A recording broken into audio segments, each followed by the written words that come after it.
Walid, en écoutant ces paroles, difficile de ne pas penser à la Syrie, hein. Bah, c'est vraiment quelque chose qui touche un peu tous les pays arabes en général ou orientaux, ou même les pays en voie de développement. C'est quelque chose qui est récurrente à travers le temps. Donc voilà, oui, c'est vrai que ça peut nous faire penser à la Syrie, comme ça me fait penser à mon pays, le Maroc, la Tunisie, enfin tous les pays où il y a de la souffrance. C'est un message d'espoir, je le disais, dans un monde qui va mal, dans un monde tourmenté, Walid? Oui, c'est un message d'espoir parce que quoi qu'il en soit, il faut toujours relever les manches, y aller, faut jamais désespérer. C'est notre combat au quotidien. Enfin, c'est quelque chose qui nous anime.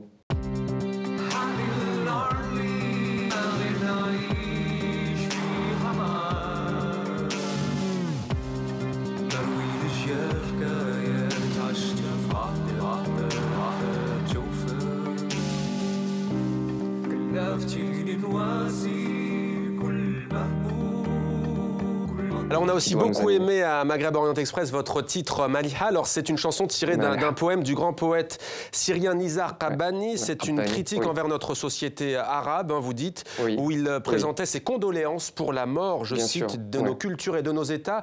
Alors on va écouter là aussi un extrait Walid et puis on en parle juste après. D'accord.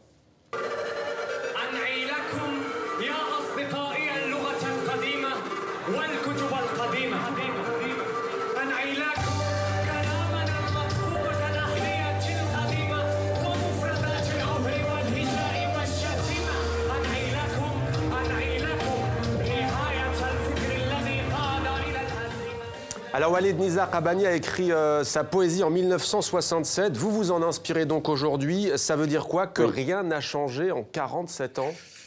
Bah, alors ça peut être ou rien n'a changé, ou c'est un cercle permanent qui n'en finit pas de tourner. Donc c'est vrai qu'on a tendance à se dire que rien n'a changé. Alors peut-être qu'on a des immeubles qui sont plus hauts qu'avant, peut-être qu'on a des universités un peu plus performantes qu'avant, mais c'est vrai que le constat reste le même. Donc voilà, devant l'abject, on n'arrive pas encore à prendre position, à changer et surtout à être le changement nous-mêmes. Mais cette génération, ce changement qu'il appelle de ses voeux, cette nouvelle génération, est-ce qu'elle n'est pas arrivée? Quand on entend vos textes, on se dit que, eh bien si. Bah, j'espère. Et c'est un grand espoir. C'est vrai qu'avant, j'avais tendance à penser que tout est désespéré, qu'il n'y a pas d'avenir. Mais ça fait quelques années que j'ai changé de mentalité pour la simple et bonne raison que si nous, on ne change pas, si nous, on ne change pas notre vision, si moi, je ne change pas ma vision du monde, le monde ne changera pas. Donc oui, cette génération est là et on est tous là et on suivra. Je me tourne vers vous, Amar Abadrabo, la nouvelle génération tant attendue. Vous n'avez peut-être pas le même âge que Walid, mais c'est la vôtre, non? J'ai pas le même âge que Walid, j'ai pas sa coiffure non plus, je suis un petit peu jaloux. Mais je le remercie de cette adaptation de Nizar Qabbani, qui aurait été, je pense, vraiment très fier de voir comme ça ces paroles reprises par un jeune reprises chanteur, par quelqu'un de loin un petit peu et de très proche.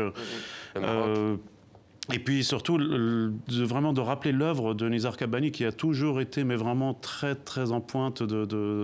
Il a des paroles contre les dictatures, contre les tyrannies, contre le quotidien des Arabes qui est... Enfin, tout est confisqué. Je veux dire, vous ne pouvez pas avoir une belle maison, vous ne pouvez pas avoir une belle voiture, vous ne pouvez pas avoir une belle femme sans qu'on vienne vous embêter.